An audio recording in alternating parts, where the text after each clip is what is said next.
Hola y bienvenidos. Lo que nos contaron en el colegio sobre la historia de España, bueno, a menudo es solo la mitad de la historia, ¿verdad? Hoy vamos a levantar la alfombra para descubrir esas otras historias, las que no suelen salir en los libros de texto, los fracasos, las conspiraciones y las luchas que de verdad dieron forma a este país.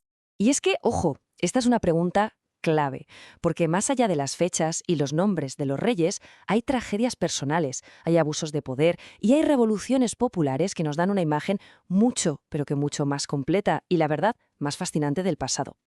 Venga, pues vamos a meternos de lleno. Empezamos por arriba, por la monarquía, porque ser rey o reina no es solo poder y gloria, ¿eh? También significa una presión brutal, fracasos que hacen historia y legados trágicos que pueden marcar a generaciones enteras. Aquí tenemos un caso de libro, el emperador Carlos I de España y V de Alemania, un católico a machamartillo. Su gran objetivo vital, su obsesión, fue mantener la cristiandad unida bajo una sola fe. Sin embargo, toda su lucha contra Martín Lutero y la Reforma protestante acabó siendo, irónicamente, el mayor fracaso de su reinado, porque a pesar de ganar batallas, no pudo frenar el luteranismo y la división religiosa de Europa se convirtió en algo irreversible. Y de Carlos I saltamos a su bisnieto, Felipe IV, al que apodaron el Rey Planeta. Suena increíble, ¿verdad? Pues la realidad de su larguísimo reinado, 44 años, fue muy distinta. Fue una época de decadencia política, de guerras carísimas y de la pérdida de la hegemonía española en Europa. Y mientras todo esto pasaba, él delegaba casi todo el poder en su hombre de confianza, el famoso válido conde duque de Olivares. Pero la realeza también tiene una cara muy personal y muchas veces trágica. Es el caso de la reina Victoria Eugenia, que era nieta de la reina Victoria del Reino Unido. Resulta que era portadora del gen de la hemofilia y esta enfermedad la transmitió a dos de sus hijos. Esto, sumado a las conocidas infidelidades del rey Alfonso XIII, destrozó por completo su matrimonio. Su vida estuvo marcada por el dolor y por una discreción absoluta en medio de la tragedia. Y si hablamos de divisiones, aquí tenemos el origen de un siglo de guerras civiles. El rey Fernando VII, desesperado por tener un heredero, hizo algo que lo cambió todo. Derogó la ley sálica, que impedía reinar a las mujeres para que su hija Isabel pudiera ser reina. ¿El resultado? Su hermano, Carlos, reclamó el trono para sí mismo. Y así empezaron las sangrientas guerras carlistas que partieron España en dos durante décadas. Claro, estas crisis de poder no eran solo peleas de familia. El poder absoluto, como suele pasar, llevó a episodios de una crueldad y una corrupción que hoy nos cuesta hasta imaginar. Fijaos en este episodio, uno bastante desconocido pero absolutamente escalofriante, la Gran Redada. Estamos en 1749, reinado de Fernando VI. Por orden del Marqués de la Ensenada, el Estado español puso en marcha una operación para arrestar y literalmente exterminar a toda la población gitana del país. Un intento de genocidio en toda regla que, aunque fracasó en su objetivo final, tuvo unas consecuencias terribles. ¿Hasta qué punto? Pues, para que nos hagamos una idea, algunos de los supervivientes de aquella redada permanecieron cautivos durante 16 largos años, hasta 1765. Y volamos con Fernando VII, al que apodaban el Rey Felón. En 1823, después de un breve periodo liberal en el que le obligaron a aceptar una constitución, ¿qué hizo? Pues pedir ayuda a las potencias absolutistas de Europa. Francia envió un ejército, los famosos 100.000 hijos de San Luis, que entraron en España, aplastaron al gobierno liberal y le devolvieron el poder absoluto al rey. ¿El resultado? Una década de represión brutal contra cualquiera que oliera libertad. Damos un salto grande en el tiempo hasta la dictadura de Franco para hablar de su mujer, Carmen Polo. Era tan, pero tan conocida por su pasión desmedida por las joyas que se ganó un apodo que, bueno, más que un apodo era casi una sentencia, la Collares. Pero es que lo suyo no era solo una afición, no. Tenía un método muy particular. Se presentaba en las joyerías más lujosas, elegía las piezas que más le gustaban y, sin más, se las llevaba sin pagar. Un simpa sistemático.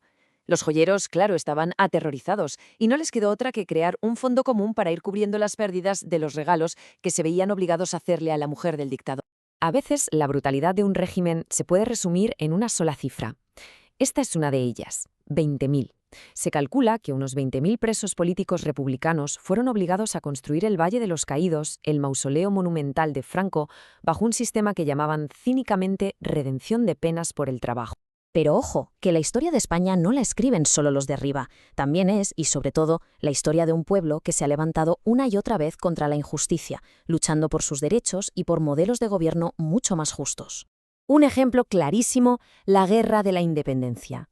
Napoleón invade España, pone a su hermano de rey, ¿y qué pasa? Que el pueblo dice, hasta aquí hemos llegado.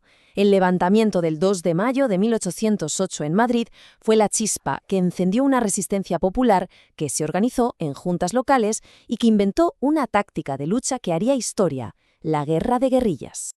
Y quizás uno de los proyectos más esperanzadores de nuestra historia fue la Segunda República. Aprobó una de las constituciones más avanzadas de su tiempo.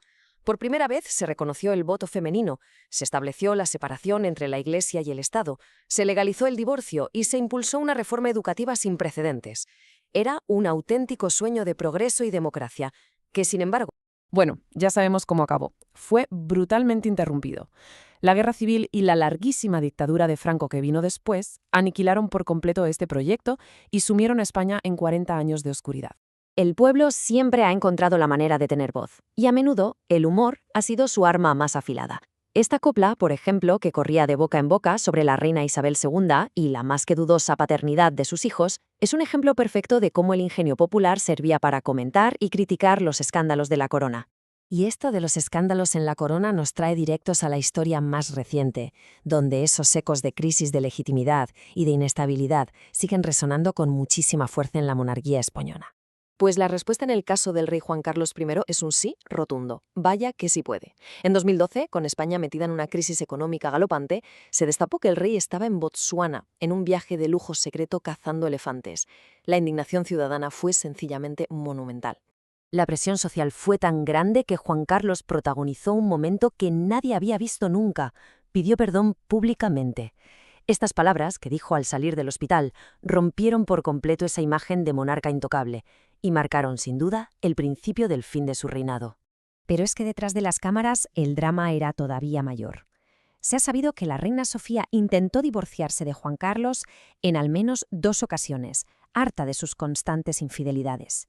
Sin embargo, las 2 veces se lo impidieron. ¿La razón? La llamada razón de Estado. Esa idea de que la estabilidad y la imagen de la corona están por encima de todo. Hoy en día, la Casa Real intenta proyectar una imagen de mayor transparencia y por eso publica sus sueldos. El rey Felipe VI percibe algo más de 269.000 euros brutos al año. Pero el dato clave aquí, el que de verdad marca un antes y un después, es que desde 2020, su padre, el rey emérito Juan Carlos, ya no recibe ni un euro de los presupuestos del Estado. Y al final la reflexión es esta. Los fracasos de un emperador, la avaricia de la esposa de un dictador o un viaje de caza en el peor momento posible no son solo anécdotas. Son piezas clave que cuando salen a la luz cambian por completo cómo vemos el pasado y sobre todo nos ayudan a entender muchísimo mejor nuestro presente.